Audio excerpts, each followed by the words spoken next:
Salve galera, satisfação estar aqui mais uma vez para começar mais um episódio do Prof Play, o podcast que veio para mudar a sua concepção, a sua leitura sobre assuntos dos mais diversos e os mais legais possíveis. Carlão, tem uns 8 anos, eu estava numa livraria e eu li uma frase, eu nem sei o autor ou a autora, está escrito assim, ó: livros mudam pessoas e pessoas mudam o mundo. Então hoje o nosso papo é justamente sobre os livros que eu li e fizeram diferença na minha vida. Carlão, dá seu salve pra galera aí. E aí, moçada, beleza, beleza? É nós aqui em mais um episódio. E vamos ferver o Brasil, né? O lance é sempre ferver o Brasil. Como diz o Neto, tá tem que estar na goela, né, cara? Hoje em dia correria, não deu nem pra colocar a farda. Estamos aí naquela pegada, mas sempre agradecendo a sua audiência. Se você tá curtindo a nossa pegada, você tá curtindo o nosso lance, curte aí, se inscreve, compartilha com a galera e vem com nós. Manda mensagem, sugestão, ok? Que nós estamos aqui para poder partilhar com você. E mais uma vez, agradecendo aos nossos amigos da Ômega Produções de filme, áudio, os caras são campeão. O que você precisar filmar, festa, pandemia tá meio ruim de festa, né? Mas o que você tiver, casamento, enterro de anão, chama aí que os caras são campeão, velho. Campeão, é nóis. E vamos hoje falar de livro, né? Vamos. The Books on the Table. Table. Fazendo um wizard, inclusive, você patrocinar nós. Opa, ajuda nós aí. Escola de idioma alemão, italiano, inglês, árabe, latim. Esperanto. Lembra do Esperanto? Aqui é tudo nosso. Moçada, falar de livro a partir do ponto de vista de 2 professores de ciências humanas, que em geral produz livro e praticamente nada mais além de livro, é um negócio que merece uns recortes e a gente tem que meio que organizar o nosso bate-papo aqui, senão não vai acabar nunca esse episódio e é pra ter 1 horinha, senão vira Titanic, e Titanic só é legal no cinema, depois fica meio chato. Carlão, eu sempre falo para meus alunos, especialmente quando vai entrando mais para o terceiro, vai terminando o final da escolarização, que é o seguinte: se ele conseguir inserir na vida dele a prática da leitura, no sentido de ler aquilo que ele gosta, que ele curte, que ele tem tesão, ele se torna não só um leitor melhor, o que é óbvio, mas ele também se torna um escritor ou uma escritora muito melhor. Seria um contrassenso você imaginar que a prática da leitura também não otimiza a sua escritura. Por quê? Coisa que a gente já disse aqui e é razoavelmente bem aceita. Quando você não sabe exatamente como fazer alguma coisa, você copia quem sabe. E aí você começa a se ligar nos trejeitos, nos traquejos, nos cacuetes de grandes escritores. Você fala, pô, se o cara tá usando, eu vou usar também. Você lê Machado de Assis, frase curta funciona. Você começa a escrever a frase mais objetiva. Você lê Jorge Amado, adjetivos repetidos em situações de parágrafo diferentes. Você fala, olha, funciona, não fica cansativo. Você começa a usar também. Você lê, de repente, Drummond, claro enigma, isto é, títulos paradoxais. Você começa a usar também. E você vai se ligando que não é difícil, não é impossível. É só treino, como tudo na vida. Uma vez falei isso numa escola, era tipo, bicho, última semana de junho, aquele momento que já tá todo mundo com a barba de molho, com o saco na lua, querendo pular a corda faz tempo.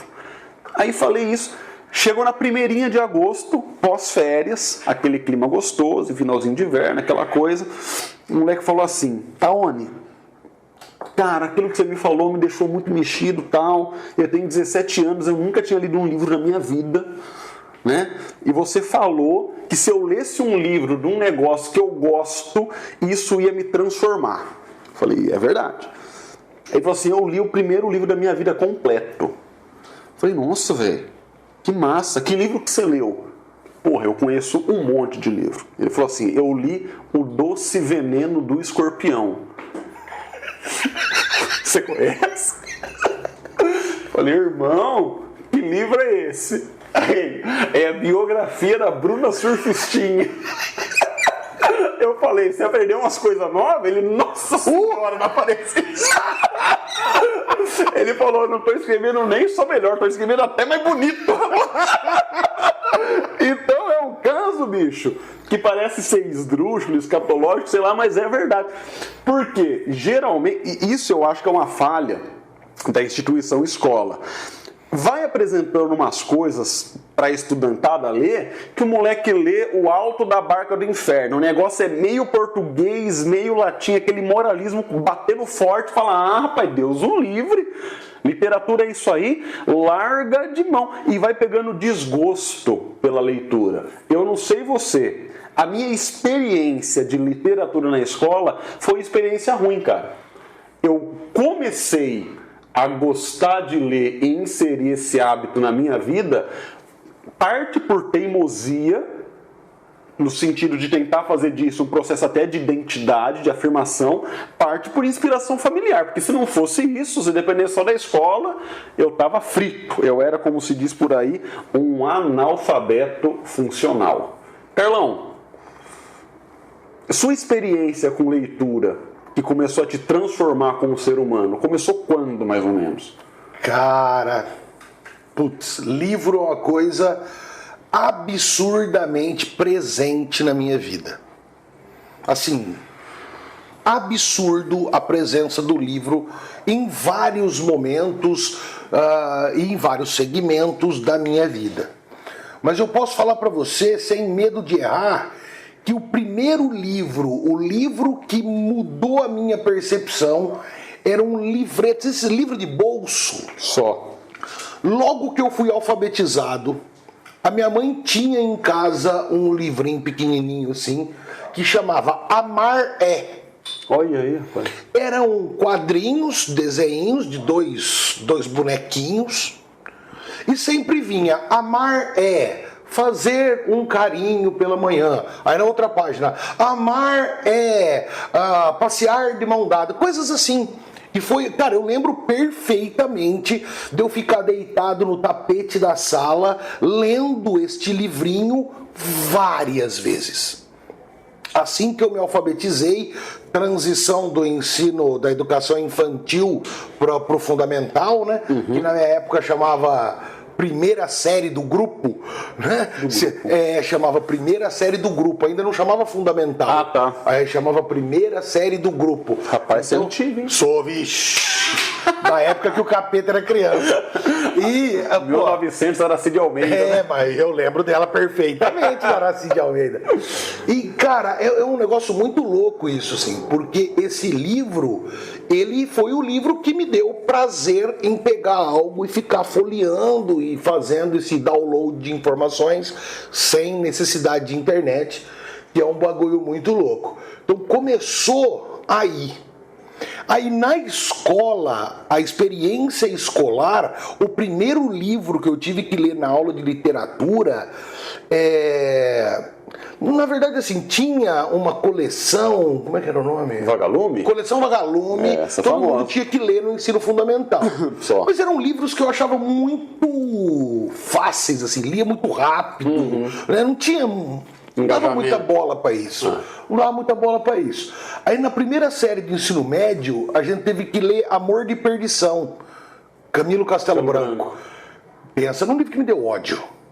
Mas fiquei com ódio daquele final triste, depressivo. Eu imaginando aquela cena na praia, tá ligado? Aquela coisa horrorosa, assim, dando spoiler pra quem não leu, o final é horroroso, não leia. Nossa, cara, aquilo eu fiquei com ódio. Que é uma fase trágica, ódio. Né?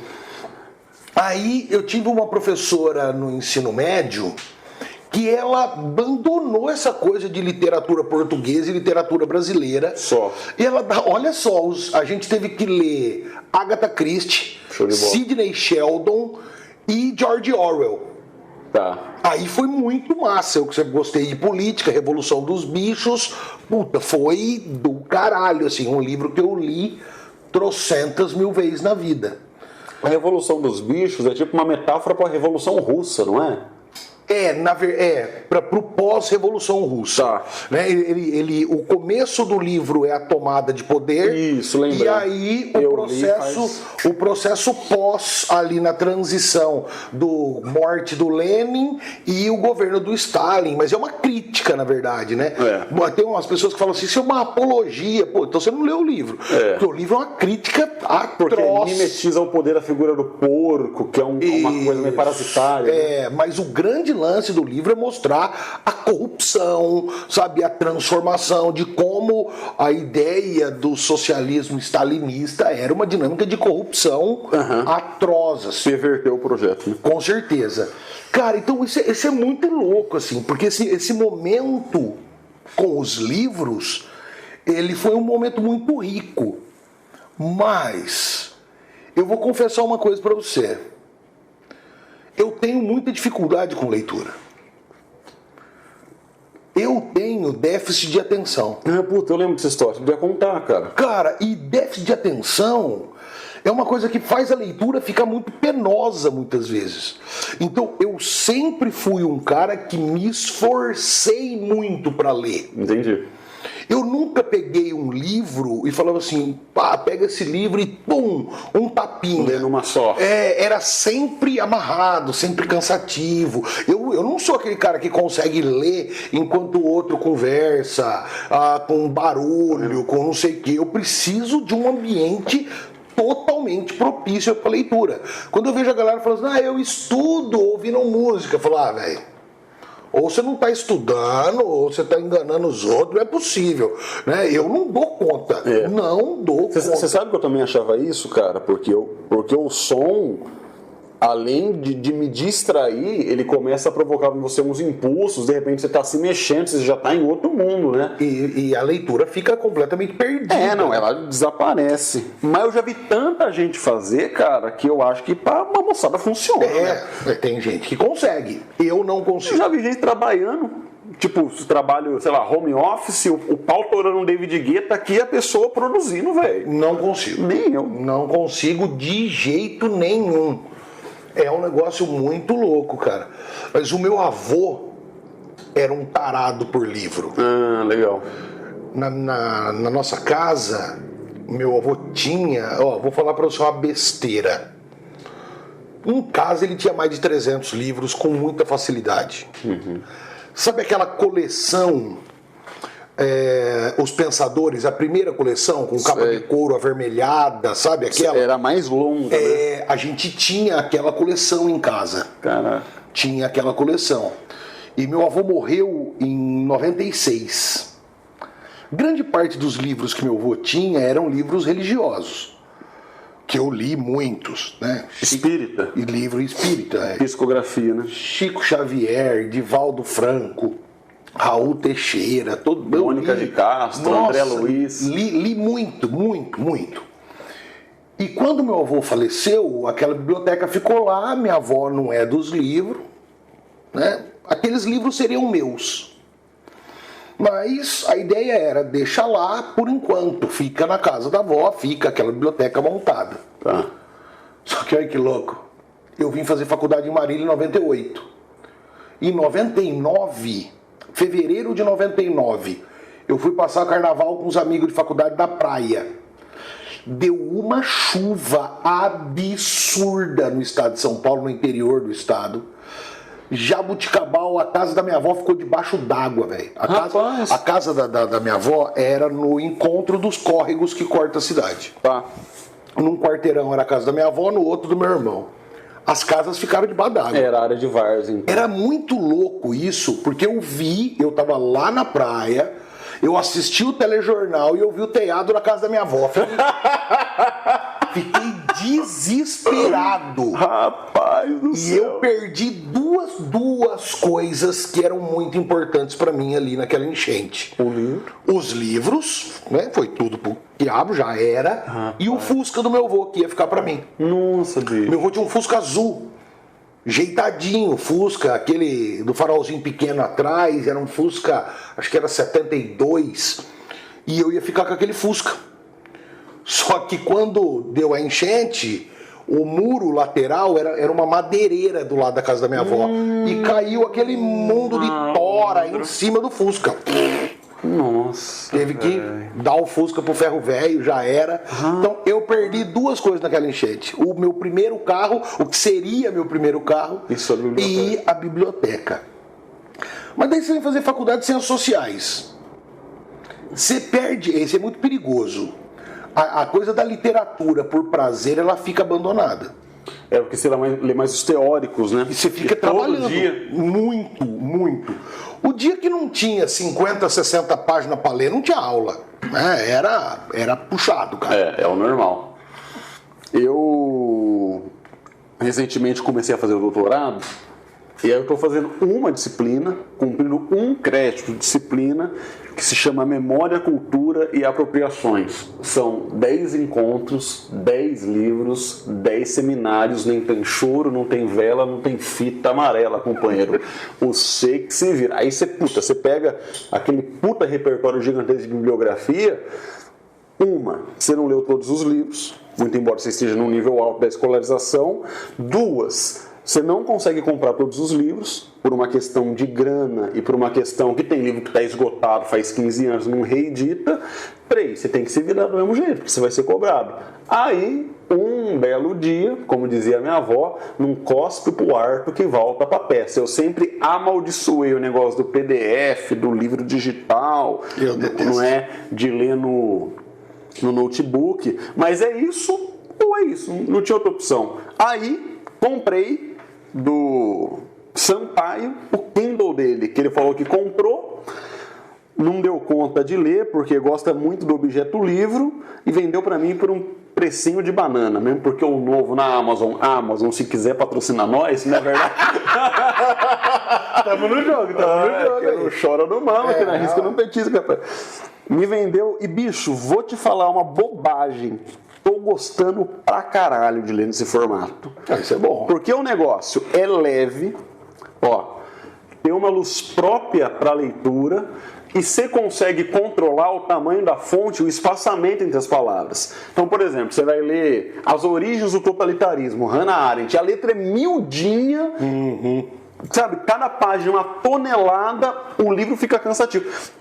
Olha como a tecnologia é louca. Esse formato de livro, entre aspas, permite que você seja o editor do seu livro.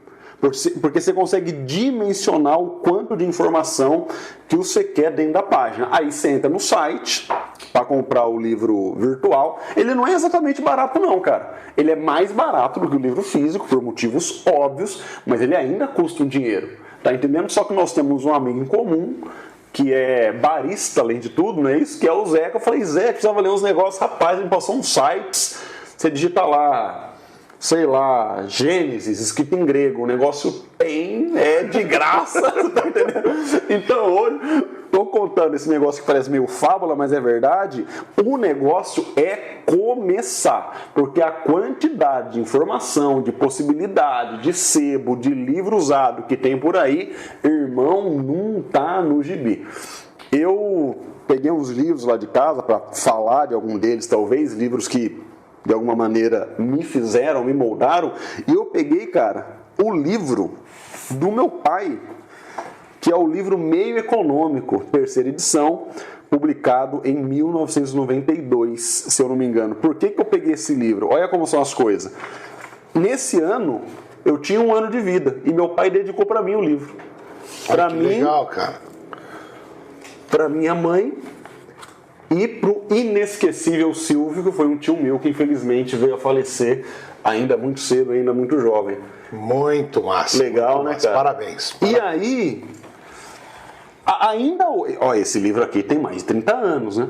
Ainda hoje, às vezes eu preciso de algum conceito que está na economia aqui, ó, explicação de cartel, lobby, dumping e sindicato. Às vezes eu preciso de alguma coisa rápida e por não ser economista eu venho aqui, cara. E eu acho, porque a história desse livro é o seguinte, meu pai dava aula de matemática financeira e economia brasileira. Acho que na Campos Sales, no FMI e na São Judas Tadeu em São Paulo. E aí ele tinha uma... FMI? FMI. FMU, da aula do FMI, Faculdade Metropolitana Unida. Não, beleza, entendi. Sou da aula no FMI. Caralho! Fiquei pro Kofi Annan, né?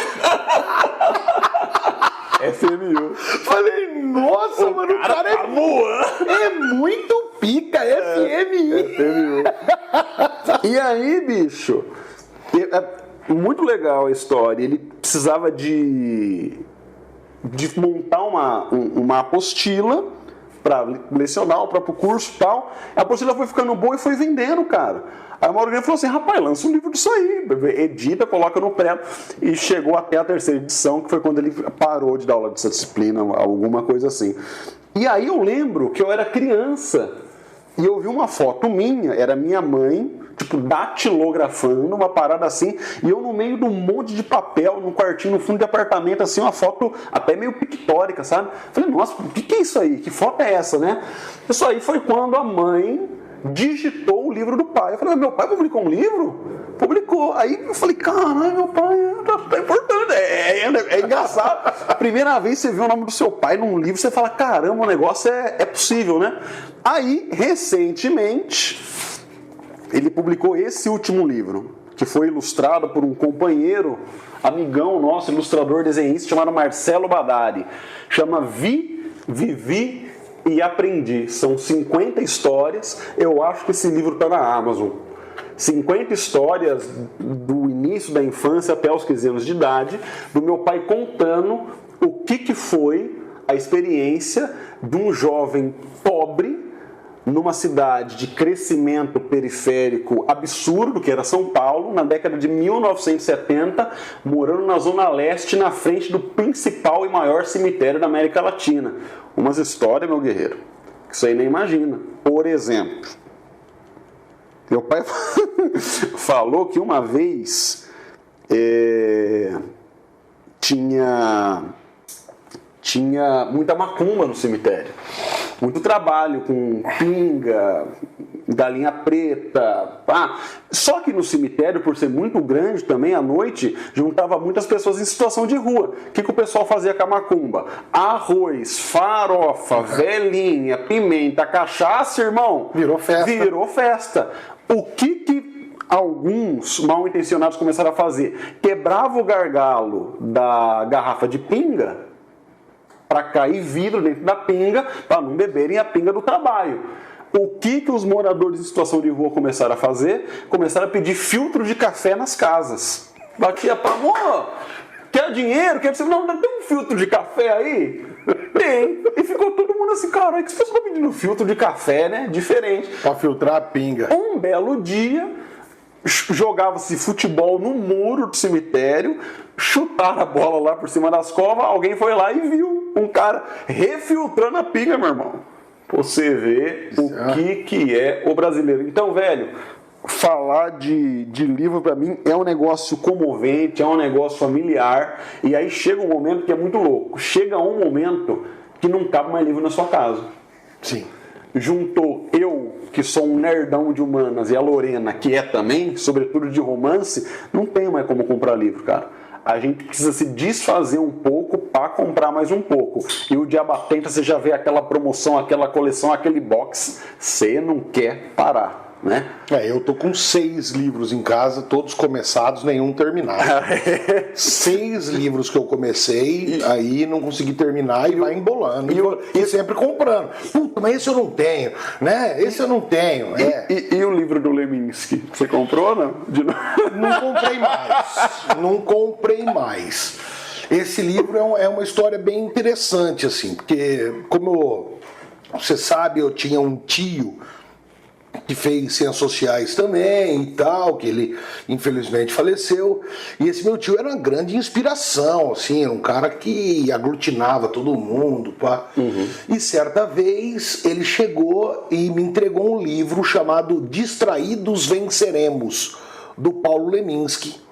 E aí ele falou assim, esse cara aqui, ele é amigo do Arnaldo Antunes. Ó, eu fui ler Leminski por conta do Arnaldo Antunes. Que também é poeta, né? Isso, mas aí ele falou assim, pô, você não gosta de Titãs? Você não gosta de rock and roll? Tá aqui, ó, esse cara é amigo daquele ali, pá. E eu comecei a ler, e tem um poema que é fabuloso nesse livro, que esse poema introduziu a mim o mundo da poesia, que chama Merda e Ouro. Caramba. Tem uma parte do poema que é incrível, que ele fala assim, todos cagam. Cagam reis, cagam padres, cagam madres e cagam fadas. Mas não há nada que se compare à bosta da pessoa amada. Cara, é gênio, né? Genial, né, cara? Genial, assim, genial. E é muito louco isso, porque esse livro me introduziu à poesia. Eu comecei a achar que aquele estilo era legal, aquela coisa do haikai. E eu falei assim, pô, eu vou fazer poesia. E comecei na adolescência a escrever poesia e tô terminando meu livro. Pode crer. Tô terminando meu livro. Porque essa coisa de escrever livro é muito louco, cara. Eu escrevi, quando era autor de material didático, eu escrevi vários, mas dentro de um sistema de ensino. É uma proposta pedagógica, né? É, dentro de conteúdo. E agora eu pretendo que seja esse ano. Se tiver gente para ajudar, é bom, porque a grana A Amazon paga nós. Mas eu pretendo fazer o lançamento aí do meu livro de poesia. Você já pensou num título? Ainda não. Só. Ainda não, é a última coisa. Já pensei em vários, assim, mas nunca não consegui consolidar nada. E é muito louco essa coisa, esse prazer que você tem, dá licença, de pegar e falar assim, olha, o nome do meu pai está no livro.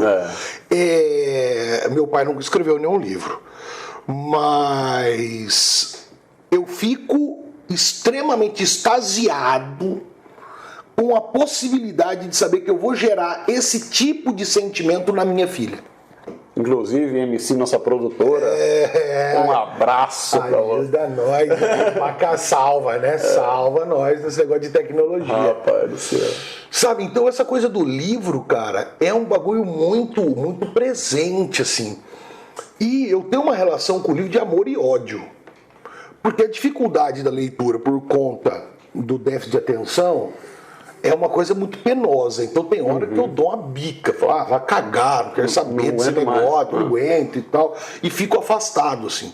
Mas aí de repente eu quero de novo, eu quero pegar o livro, quero, sabe, esse prazer de sentar na cadeira, ficar segurando e tal. Puta, é muito massa. E sinceramente, se tem uma coisa que eu acho que as escolas, infelizmente, estão perdendo, é esse trato de apresentar ao aluno a dinâmica da literatura. Seja ela qual for. Porque tem uma coisa muito elitista nos professores, né, de que precisamos apresentar só Camões. Né, umas coisas que às vezes o cara começa a ler, ele fala, malandro, você tá de brincadeira comigo, né, cara? Fica cansado, é difícil pro cara e tal. Mas é aquilo que eu falei da professora que trouxe Sidney Sheldon, Agatha Christie, né, uns livros mais fáceis de ler, assim, e que a galera participava mais. Então acho que a escola perdeu um pouco isso. Eu acho também. Eu acho que isso é um grande problema. Não sou letrado, nem sou literata, nem nunca publiquei livro, mas eu acho que a escolha do repertório, do rol, do conjunto de obras que são apresentadas, e não é só no final da escolarização. Acho que na vida escolar como um todo, elas ficam muito presas no clássico, e o clássico é aquilo que não envelhece. Só que para um moleque que tem 13 anos, que está com hormônios saindo pela orelha, ele não quer saber de clássico, ele quer saber de uma coisa que seja compatível com o momento de vida dele. Exatamente. Tá, então eu acho que precisava misturar, sincretizar um pouco melhor. Uma vez, cara, a editora da Unesp, eu não sei se ela estava fazendo 30 ou 40 anos, eu não lembro, estava fazendo uma comemoração assim de data efeméride, né? E aí... Traduz pros caras isso aí, mano. Tava fazendo uma comemoração de década cheia, 10, 20, 30, 40... Aí, se não sou eu aqui pra fazer a tecla SAP, fica nessa, né? Já ia ficar mas tem o Andrezão editor, né? Qualquer coisa... Imagina, amigo lá assistindo o vídeo e falando, porra, vai cagar! Aí, cara, contrataram não. Um professor que já trabalhava na editora Unesp, ele fez tipo um circuito de palestra. O José Luiz Secantini, que é um cara especialista em Monteiro Lobato. Inclusive, foi na época que deu aquela polêmica com o Monteiro Lobato, por causa da palavra beiço, Monteiro Lobato é ou não é racista, aquele angu, né? Mas isso é outro assunto. E aí, ele fez um circuito de palestra falando sobre livro e leitura no Brasil naquele contexto. Isso foi 2010 ou 2011. E aí, muito louco, que ele teve numa Bienal do Livro, evento que acontece ano sim, ano não, e ele participou da confecção de uma pesquisa com uma amostragem grande, que era para responder duas coisas. Quantos por cento dos brasileiros e brasileiras podem ser consideradas leitores ou leitoras, e tinha um critério para isso, e qual que é o livro mais lido do Brasil. O critério para você considerar um leitor era ler pelo menos um conteúdo literário, não importa o material de suporte desse conteúdo, no intervalo de 3 meses. Ou seja, equivaleria você entrar em contato, grosso modo, sei lá, com 4 livros no ano. Eles consideravam isso um leitor. Feita essa pesquisa, que a amostragem foi muito grande, descobriram que aproximadamente 5% da população alfabetizada lê, por motivos dos mais diversos que não passam apenas pela educação. Se você não trabalha com conhecimento no sentido profissional, o dia a dia é um massacre, você quer chegar em casa, você quer desbaratinar, você não quer ler, né, Dona Flor e seus 2 maridos, por exemplo. E aí, a informação mais legal, a segunda informação da pesquisa, qual que é o livro mais lido? A Bíblia, em primeiro lugar, o Novo Testamento, e depois um livro que se chama O Sítio do Pica-Pau Amarelo. Mas tem um problema, não existe um livro chamado O Sítio do Pica-Pau Amarelo. O Sítio do Pica-Pau Amarelo é o lugar da ficção onde corre aquela história toda. Existem Memórias de Emília, acho que Memórias de Pedro, mas o Sítio do Pica-Pau Amarelo não existe. Então, qual que é o lance, analisando um pouco essa pesquisa? As pessoas, como disse o engenheiro do Havaí, está todo mundo relendo que nunca foi lido.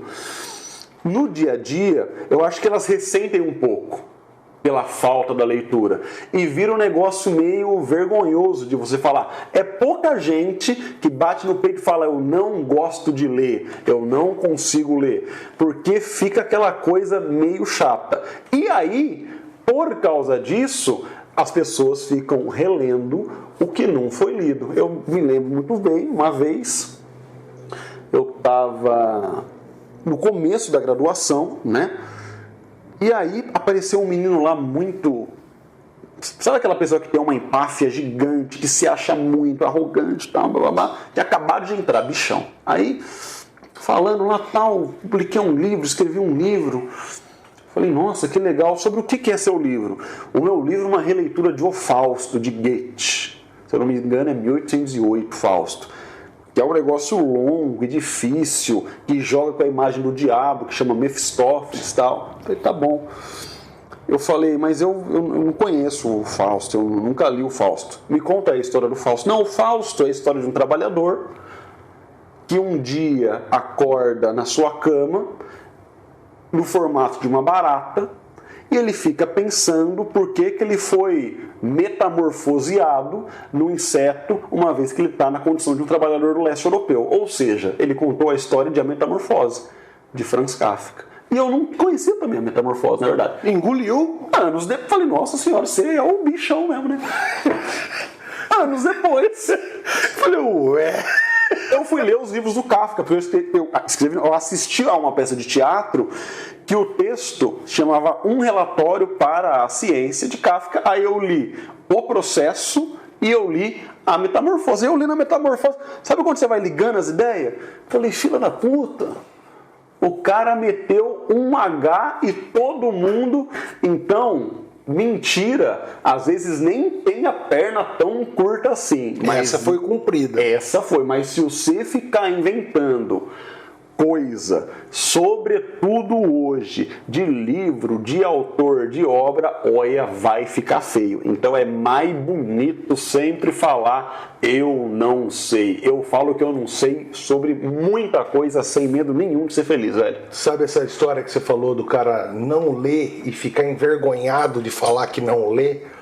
Me fez lembrar de uma passagem bem presente aqui na memória do povo brasileiro, de um ex-ministro da Justiça que foi entrevistado pelo Bial. Você lembra dessa história aí? Da biografia. O que você gosta de ler? Biografia. Qual foi a última que você leu? Ah, não lembro. Porra, a última. Faz tanto tempo assim. Biografia é um livro só falando da pessoa o tempo todo, né? Cara, faz muito tempo que eu não leio biografia, por exemplo. Muito tempo. E eu lembro a última que eu li, que foi do Malcolm X. Porra. Um livro incrível, muito bom. Aliás, as duas biografias que eu mais gostei foi do Malcolm X e do Gandhi. O livro do Gandhi você tem que tomar cuidado para ler. É mesmo, cara? Você tem que tomar cuidado, que dá vontade de você largar tudo e sair ajudando os outros. Entendi. É muito forte, cara. A biografia dele é muito... Se você me perguntar o nome dos autores, eu não lembro. Aliás, eu sou péssimo para lembrar nome de autor. Mas eu lembro dessas duas biografias que elas foram muito boas.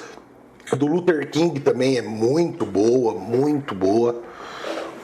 Mas a do Malcolm X e a do Gandhi, e você vê que são figuras completamente diferentes, né? Um é combatível, tem um pacifista, né? São completamente diferentes. Malcolm X ele foi assassinado também? Assassinado, 2 tiros no peito saindo de uma palestra. Verdade. Numa universidade, estava palestrando, pá, pergunta, pá. Ai, pai, mano. Que é uma coisa que faz parte da vida política dos Estados Unidos. Só de presidente, acho que passaram 4, né, bicho? Diferença básica do estadunidense pro brasileiro. O brasileiro, se for matar, faz escondido, faz parecer um suicídio. O americano vai lá e mata, sem dó. E se tiver que ser na frente de todo mundo, vai ser na frente de todo mundo. Não tem conversa. Lembra do Kennedy? Lembro. Tchauzinho pro povo, 2 tiros na cabeça. Não tem nem chora me dói. Né? No carro, né? Coisas de americano, no carro, dando rolê no carro aberto. Sabe o que eu lembrei agora? Lembra da sapatada no Bush? Essa. O cara tava atrapalhado na capoeira ali, irmão. Cada esquiva. Opa, caiu aqui. Foi o meu ou foi o seu? Você toca o barco. E, cara, é muito louco, né? Mas enfim, voltando um pouco à ideia do livro, eu quero contar uma última história, porque eu acho que eu falo demais quando começo a lembrar dessas coisas. Mas a ideia é... eu falei pra você que eu tenho uma relação com o livro de amor e ódio, né? Certa vez, cara, eu morava com os meus avós e no quintal da minha avó, no quintal da casa dos meus avós, tinha muita planta, né? Casa de velho tem planta pra caramba. Parece a Amazônia, né, cara? Arruda, então. Nossa, tem de tudo. Espada de São Jorge. Rapaz, o tamanho do pé de boldo que tinha no quintal da minha avó. Parecia uma árvore mesmo, um negócio grande. Dava pra sustentar o pagode do cacique 3 meses só no chá. Ali era forte. E tinha 2 pés de goiaba. Meu avô gostava muito de goiaba, e em casa tinha goiaba. Nós não encontramos Jesus na goiabeira, diferente da outra ministra também, isso não aconteceu. Mas dava muita goiaba. E minha avó começou a reclamar que dava muita abelha. Até que um dia uma abelha picou minha irmã. A princesinha da casa, parecia uma boneca de louça, aquela coisa toda. Meu avô mandou derrubar as goiabeiras. As duas? As duas. Quem foi derrubar as goiabeiras? este marmita que vos fala. Você por acaso já usou um machado na vida? É difícil, porra. É difícil. É difícil. E pra cortar madeira de goiaba, que parece que é borracha? É difícil. Difícil pra caramba. Eu me fudi. Eu estourei as mãos. Eu demorei 2 dias pra conseguir derrubar as 2 goiabeiras e cortar os galhos. Eu demorei 2 dias, cara. Suando a camisa. Mano, mas assim, de estourar bolha, de sair sangue da mão, foi aquele negócio horroroso. E o meu avô sentado naquelas cadeiras de área, Só. com o livro na mão, o cinzeiro, meu avô era um fumante inveterado, ele fumava cigarro longo, que ele falava que cigarro curto era muito pouco. Fumava Hilton longo, não sei se você já viu esse cigarro. Já. O bicho é bitelo, assim. E ele lá fumando e me olhando. 2 dias ele ali, fumando, lendo e me olhando. Fumando, lendo e me olhando. Então eu vejo a cena daquele velho português com aquele livro na mão, me dava uma raiva, cara. E olha que coisa louca. Quando eu acabei o trampo, falei, agora eu acabei. Ele olhou pra mim e falou assim, o que você aprendeu com isso? Eu aprendi que eu tô fudido. Olha minha mão, tô lascado aqui. Eu tava com ódio, cara. Ele riu da minha cara, olhou pra mim e falou assim, uma pessoa com um pouquinho de habilidade fazia esse serviço em 1 hora. Você demorou 2 dias. Vai estudar, porque se você depender da mão, você vai morrer de fome. Como disse o poeta, a caneta pesa menos que a enxada. Pesa menos que a enxada. Se pensa num velho que tinha uma sabedoria monstra. Eu boto e ali eu fiquei com ódio dele com aqueles livros e tal, mas ao mesmo tempo foi o livro que me libertou de fazer força. Foi o livro. Sem o livro, você que é de classe média que está assistindo nós aí, você que é de classe média baixa, entenda, o caminho para sofrer menos é o livro. É o livro. Porque jogador de futebol é difícil conseguir ter uma carreira top. Quem consegue, coisa linda, mas é bem difícil. É rarinho, né? E música também é uma competição bem mais difícil que passar na FUVEST Medicina. Certo? Então, você é um cara, você gosta de música e sabe que viver de música no Brasil... Sobretudo em momentos como esse, né? É complicado. Eu adoro, por exemplo, o André Abujanra. Acho ele um músico incrível. Também acho. Mas não vive de música. O André Abujanra vive do quê? Será? Ele vive do dinheiro que o pai deixou, né? Do Antônio Abujanra. É, que o pai dele era genial e tal. Ele produz bastante coisa, tá no mundo de produção. Mas enquanto músico mesmo, não consegue. Eu acho a banda dele, o Karnak, acho a banda sensacional. Mas é difícil de andar. Então, fio, garra no livro. Ô Carlão, mas é chato, mas é melhor do que descarregar caminhão, hein? E cortar a goiabeira. Cortar a goiabeira, então, Deus o livre e guarde. É, cara, Vamos finalizar? Vamos. Eu acho que a mensagem que a gente deixa para vocês é o seguinte: o livro pode ser um objeto libertador. Eu acho que, é claro, existem livros que enchem o saco, que te oprimem, que você não entende, mas essa exceção não pode compor a regra sobre qual que é a serventia de um livro na história de uma pessoa. Vou te dar um exemplo. Quando eu era garoto, para finalizar o episódio de hoje, eu ouvi meu pai lendo Frankenstein, da Mary Shelley, filha do Eric Godwin, fundador do anarquismo. Um livro importante. E aí, uma capa roxa, assim, então. Eu vi meu pai lendo aquilo, falei, pai, posso ler? Ele falou assim, olha, eu acho que você não vai entender. Eu era criança mesmo, sei lá, 10, 11 anos. Eu falei, não, mas eu quero tentar. Então tá bom, quando o pai acabar, o pai te empresta. Aí me emprestou, não consegui entender nada, não li. Passaram muitos anos, 10 anos, 12 anos, sei lá. Eu achei o livro e fui ler o livro. Não é o livro original da Mary Shelley que ele tinha e que eu tenho ainda hoje. É um livro, é a história da Mary Shelley recontada pelo Rui Castro. Entendi. Jornalista do Rio de Janeiro. E aí eu li, primeira coisa que eu descobri que foi libertadora. O monstro não chama Frankenstein. Na verdade, o monstro chama a criatura. Ele não tem nome. Ele é sem identidade. O livro fala o seguinte: se você pegar o suprassumo da ciência, talvez você consiga fazer uma vida remendando um monte de cadáver, mas isso pode produzir uma atrocidade tal que questiona essa nossa ideia que o progresso só faz bem e que a ciência é isenta do mal que existe no mundo. Depois que eu li o Frankenstein, eu entendi por que o romantismo questiona a versão otimista e ingênua do processo de modernização como uma coisa boa apenas. Eu me libertei da ideia de progresso que tentam fazer a gente acreditar. Porque geralmente, quando tem alguém muito em progresso, na outra ponta tem alguém se fudendo bastante. Geralmente é assim no nosso planeta. Então, eu acho que fica o nosso recado. Se você gosta de livro, continue gostando, seguramente isso vai fazer de você um ser humano com uma visão muito mais cuidadosa para o mundo e para as pessoas. Se você não gosta, tenta gostar, ele vai te libertar de um jeito e você vai sentir um gosto, um sabor, um afeto por essa liberdade que você, assim como a gente, em pouco tempo vai ser mais um viciado, num bom sentido, nesse objeto chamado livro. Carlão.